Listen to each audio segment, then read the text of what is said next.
అమెరికాకు సంబంధించిన ప్రధాన మీడియాలే ట్రంప్‌ని ద్వేషించే మీడియాలకు కూడా ఇప్పుడు ఏం రాయాలో అర్థం కావట్లేదు. ఎందుకంటే వాళ్ళు ట్రంప్‌ని ద్వేషిస్తారు గానీ అమెరికాని ద్వేషించరు.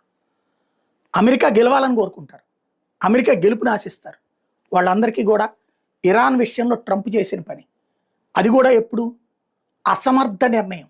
వాస్తవంగా అసలు అమెరికా ఇన్వాల్వ్ కాకపోతే నష్టమేలే. Israel, Iran తేల్చుకునేవాళ్ళు.